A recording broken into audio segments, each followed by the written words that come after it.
In today's tutorial, we'll walk through creating a scene with a radially twisted hexagonal grid pattern. The focus here is going to be on building the scene, so we aren't going to get into the theory and mechanisms involved. If you're interested in that stuff, check out the videos in the RayTK intro series. We will be using RayTK version 0.33, so make sure you're using at least that version. Check the video description for a download link. Start by dropping the toolkit talks into your project. I like to do that at the root outside of the main project comp, but you can put it wherever you want.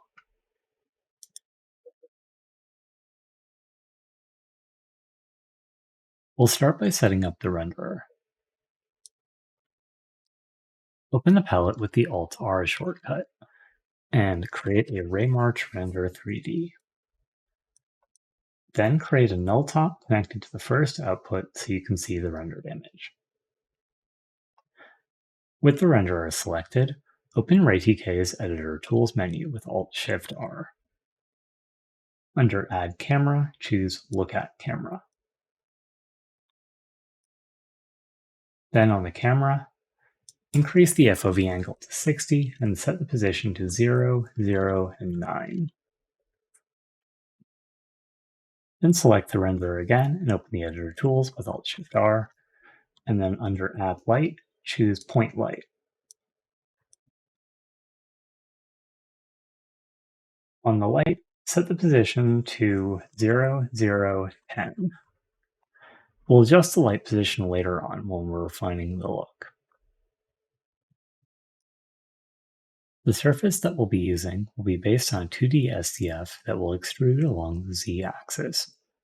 So first we'll need to set up that SDF. Open the palette again with Alt-R and create a hexagonal grid SDF 2D.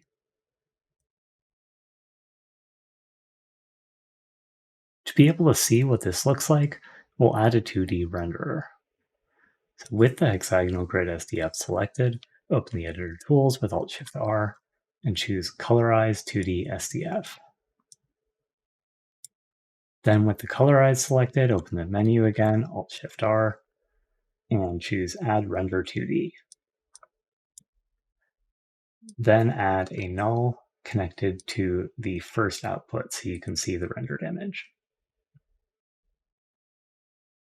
On the renderer, decrease the zoom to around 0.3 to get a wider view. This SDF creates an infinitely tiled grid of hexagons. Decrease the radius to around 0.4 to get a tighter arrangement. And then decrease the spacing a bit to around 0.1 to tighten things a bit further. Try adjusting the rounding parameter and see how it goes from either a full circle at high values to a hexagon at low values. And you can even drive it to negative values and it will start shrinking the hexagons. For now, though, let's keep it at 0. Next, we'll use a field to vary the amount of rounding. Open the palette again and create a wave field operator.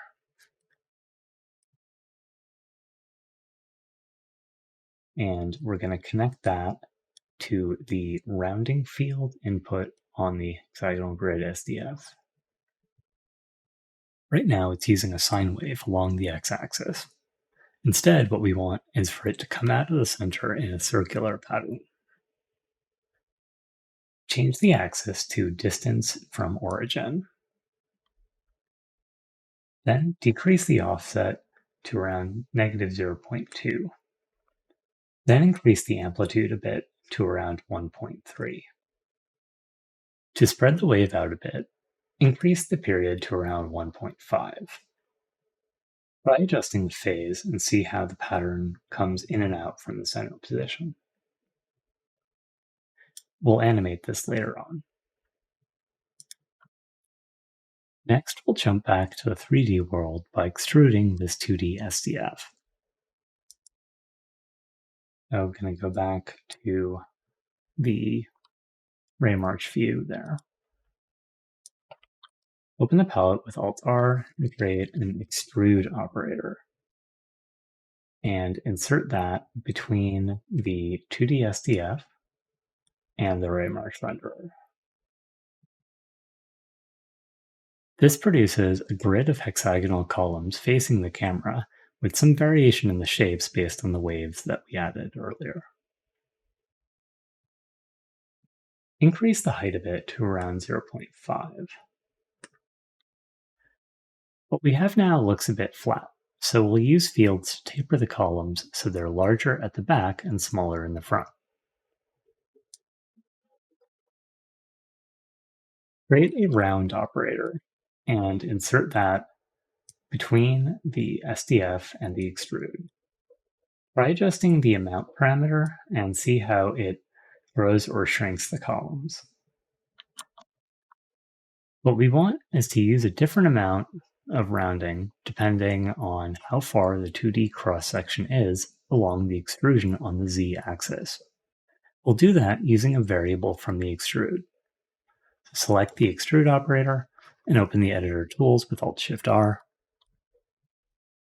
And then under reference variable, choose normalized offset.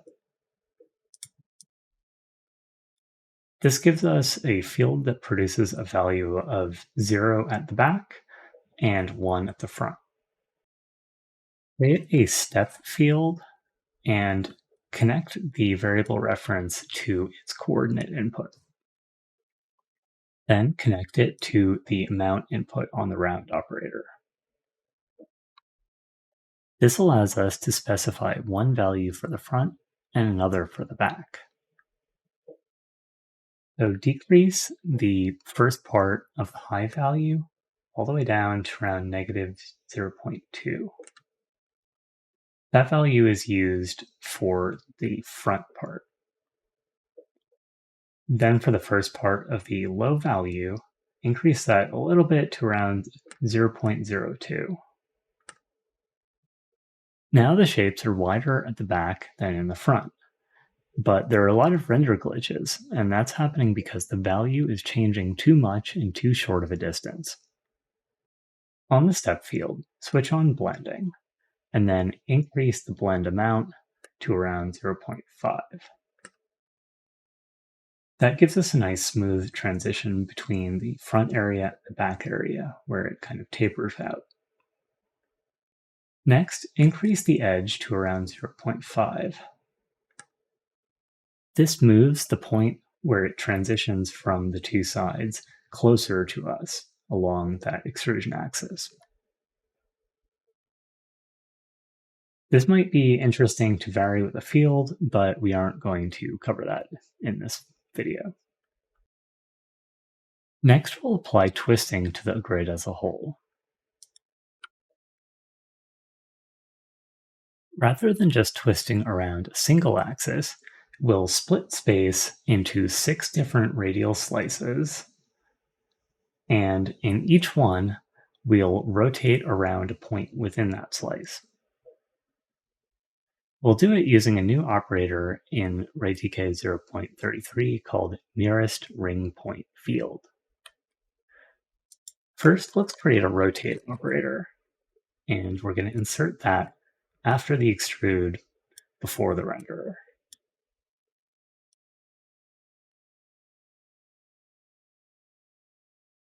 Change the rotate mode to axis. This part is important because it changes how this operator interprets fields that we're going to be using in a minute.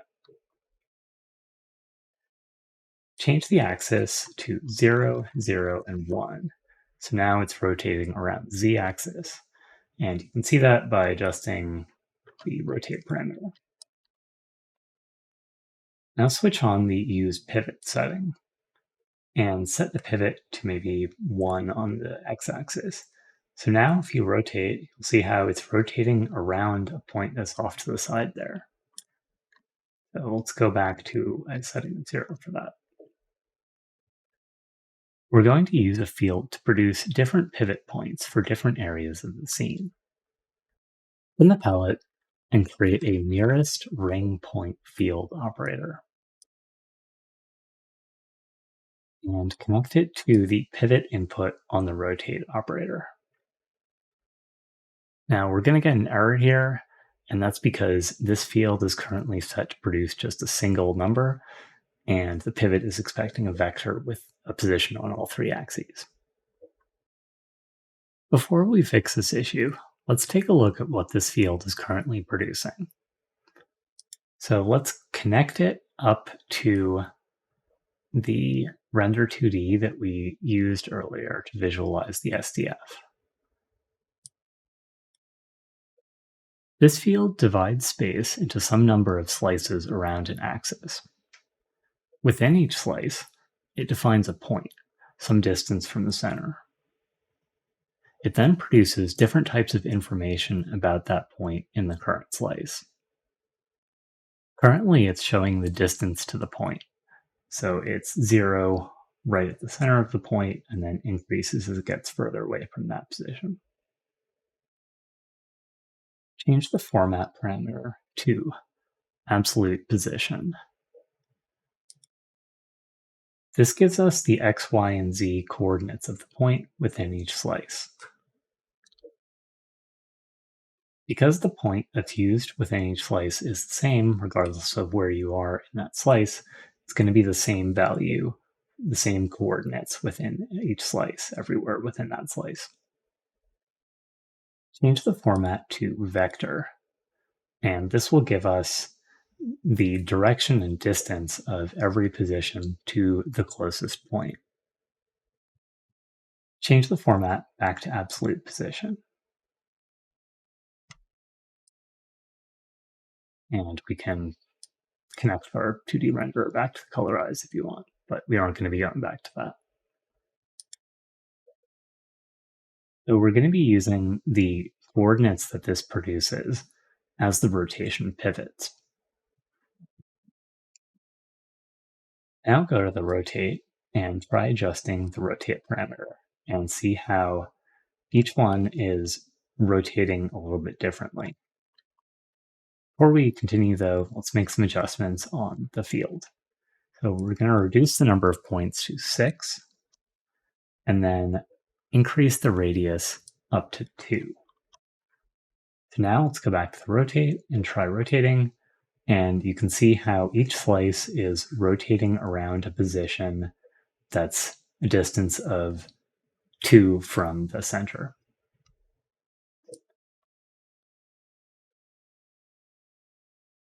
Next, we'll apply variable amounts of rotation so that it rotates more near those pivot points than it does further away.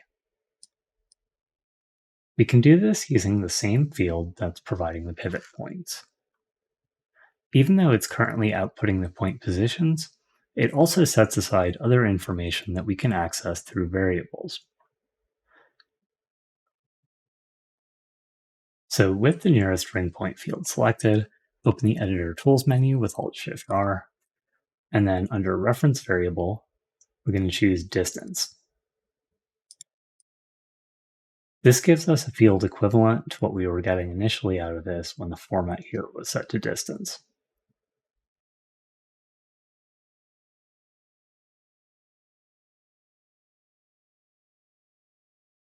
Create a step field and connect that variable reference to its coordinate input. Then connect the output of the step field to the rotate field input on the rotate operator. Increase the edge setting to 1. So that's going to be the dividing point between what it considers near and far.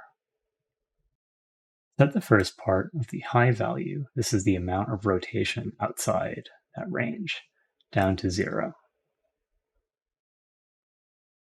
Then for the low value, increase that all the way up to maybe 100. So now we're getting 100 degrees of rotation within that range and 0 rotation outside of those ranges. But similar to when we were tapering hexagons, the sudden discontinuity at the edge is a problem. So switch on blending and then increase the blending up to around 3. Then you can drop the edge back to 0.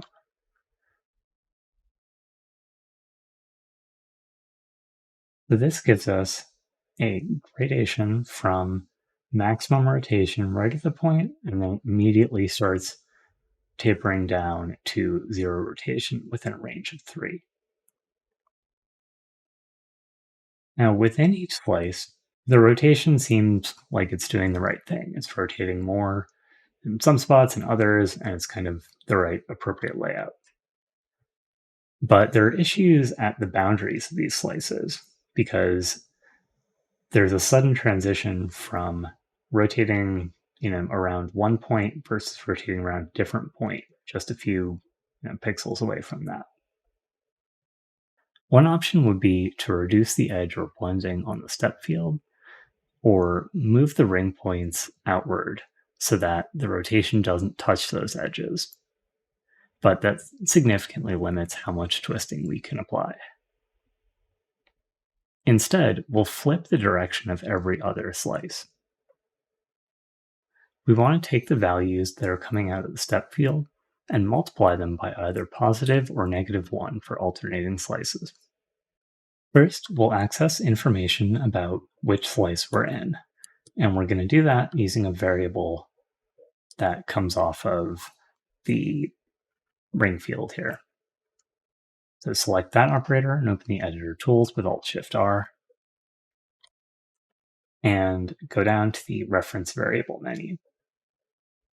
If you're using version 0.34 or later of the toolkit, there is going to be a point index variable.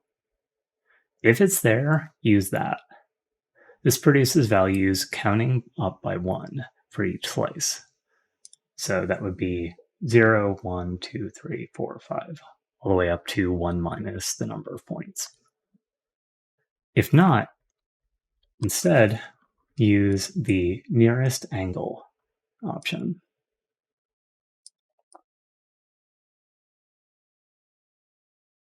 Due to a bug in 0.33, this will conveniently behave close enough to do what we need to do. Though if you change the number of points to something other than 6, it's going to cause issues. But if you're in version 0.34 or later, it should work fine as long as you have an even number of points. Now let's create a wave field operator and connect that second variable reference to its coordinate input. Then change the wave type from sine to square. We want it to alternate every 2 cells, so set the period to 2.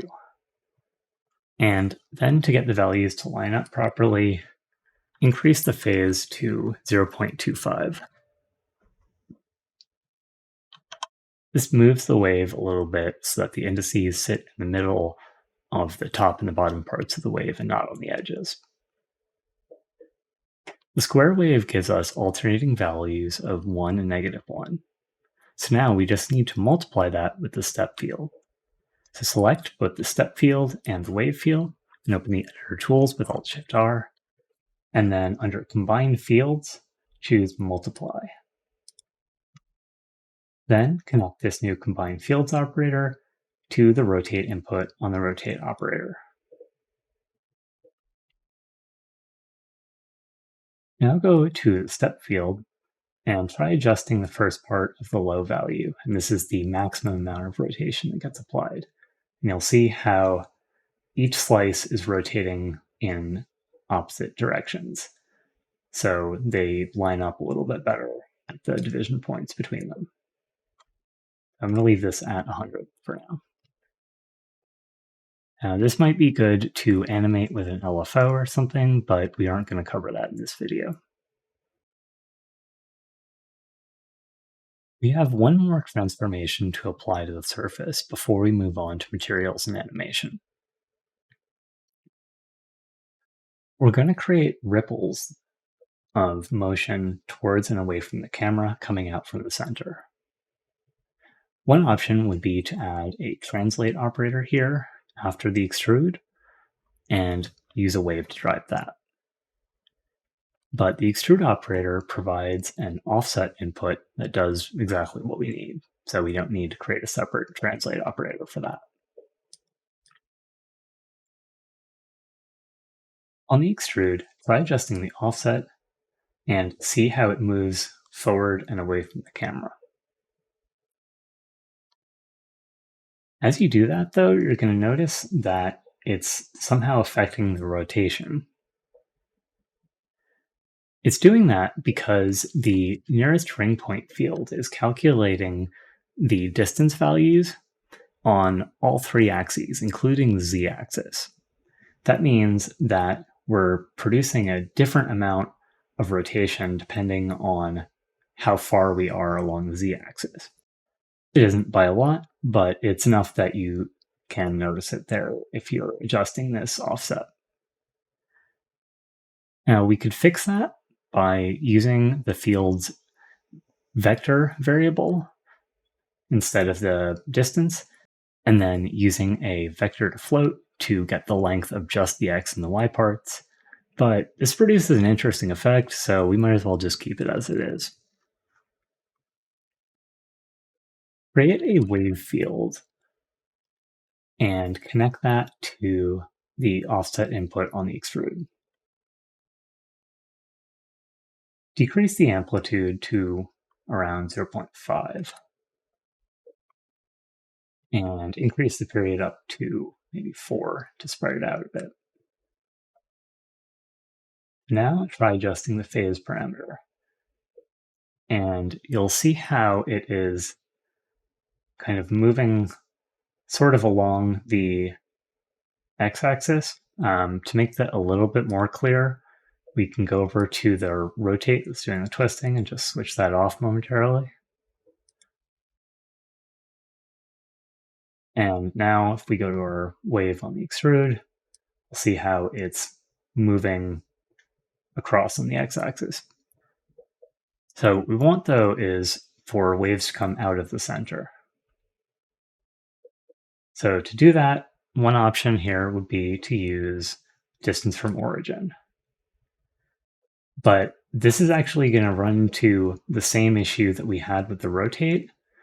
But in this case, there's potential for it to cause more problems because the position on the z-axis is controlling a setting that is also controlling the position on the z-axis, which can produce some kind of weird render glitches.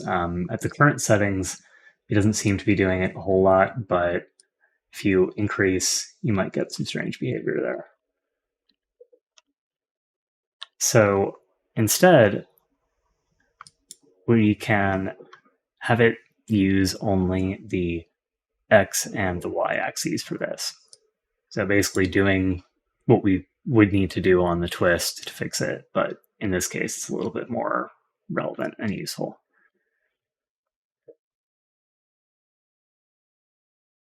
If you like it as it is, though, feel free to just keep it on that setting. But instead, you can create a point distance field and connect it to the coordinate input on the wave field. And then on the point distance field, you can tell it to only use the x and the y axes. Now on the wave field, switch the axis back to x because it's just getting a single number out of this input field, so it doesn't really make sense to be getting the length of a single number. In this case, it happens to be the same, but just to avoid confusion, it's good to keep it on x when you're dealing with a single number. Anyway, that's it for the ripple effect. We'll add some animation later on to the phase parameter here to cause those ripples to move. So let's go back to our twist and switch that back on.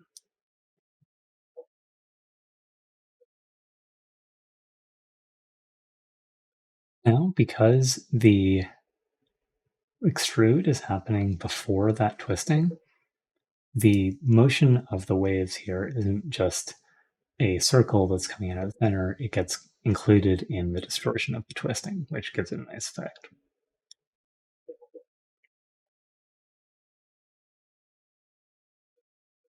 We're now done with building our surface, and we can move on to the materials. If you've watched other RayTK scene tutorials, this may be familiar. We'll be using a standard approach of one diffuse and one specular shading element.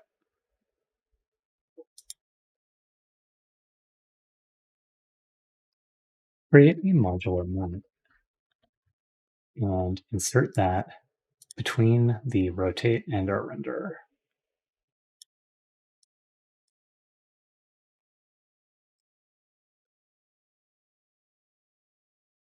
With the modular mat selected, open the editor tools with Alt-Shift-R, and under Add Diffuse, choose Orange Iron.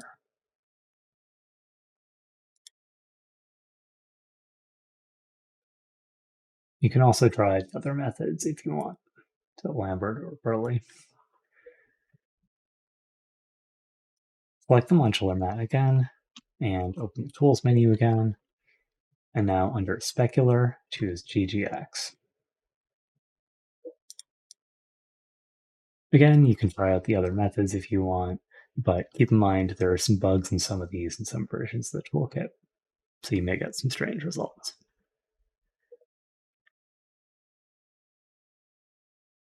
Next, we'll pick a color for each of these operators. For the diffuse, I'm going to use kind of a magenta, a little bit more purple, a little bit desaturated, something like that.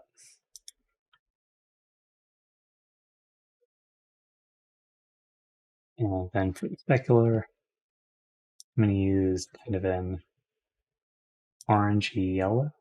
So in there, again, a little bit of desaturation. But feel free to pick whichever combination of colors works for you.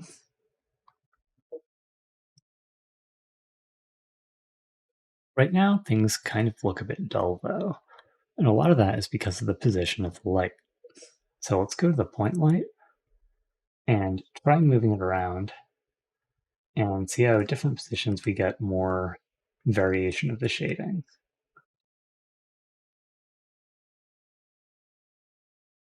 So I'm going to go with, let's say, -5 on the X, 20 on the Y, and then maybe like 15 for the Z.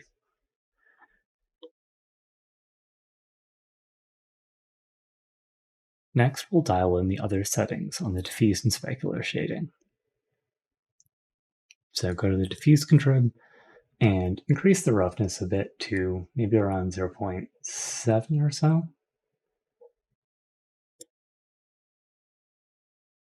And maybe bump the albedo up a little bit, maybe like 0.6. Then on specular contrib, say increase the Fresnel up to maybe like 0.8, and try adjusting the roughness here. This is kind of the tightness of the highlights. So at really low values, you only get like a few sharp highlights, and then at larger values, it's more spread out and more like a diffuse shading. So I'm going to leave that around 0.6, something like that. You can experiment with different combinations of settings if you want, but I'm going to leave things as they are now. Before we move on to the animation, let's address a quality issue. So if you zoom in a bit, you may notice that some areas you get this kind of noise around some of the edges. There are a few different approaches to deal with that, but let's try using normal smoothing. So go to the renderer, go to the settings page, and switch on normal smoothing. And then bump that up to a little bit to around 0.02. This blends out the surface normals around those edges, which helps deal with some of the sharp cutoffs. It isn't actually changing the shape, just how the surface normals are interpreted.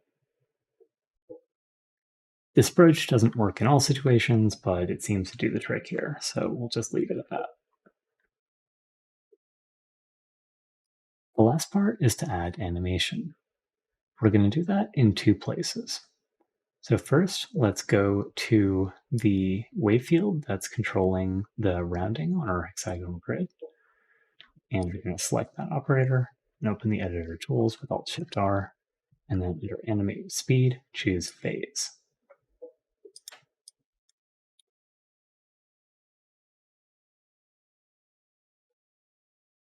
Then on the speed generator, drop the speed down to maybe around 0.2, something like that.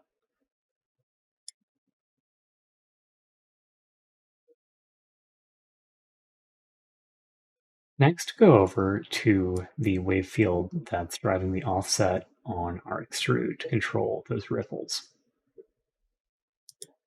And we're going to repeat the same process. Select that operator in the editor tools with Alt-Shift-R, under Animate Speed, choose Phase. And again, let's drop the speed down to something like 0.3, something like that.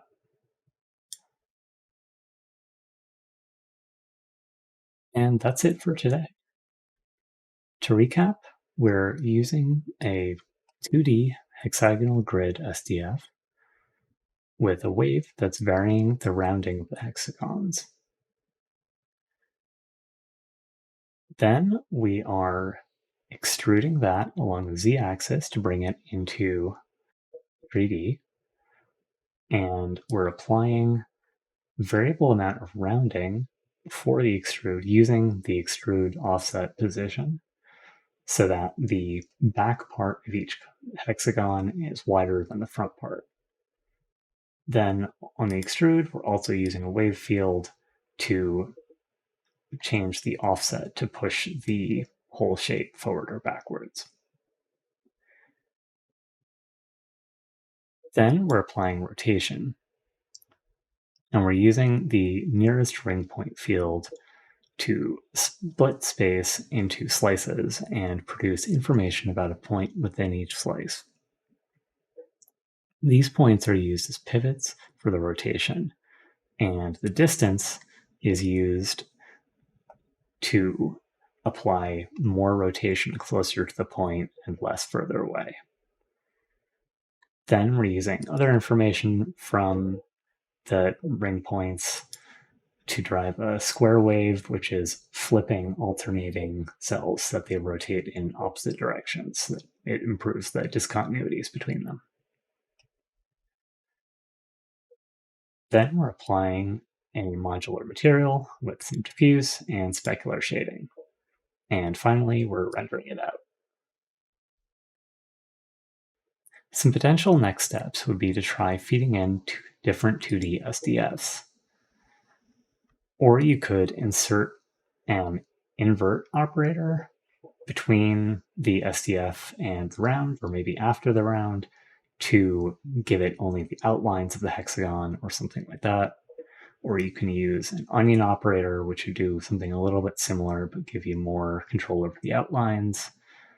Or you could apply a LFO to control this amount of rotation, or move the camera to a different view so you get more of a sense of the depth of it, and so on. So I look forward to seeing what you all do with this scene. If you do post on social media, use the RayTK hashtag so we can see what you're doing. If you want to support RayTK development, check out my Patreon. You'll get early access to tutorials, exclusive scene downloads, and more. Thanks for watching, and as always, make sure to like and subscribe.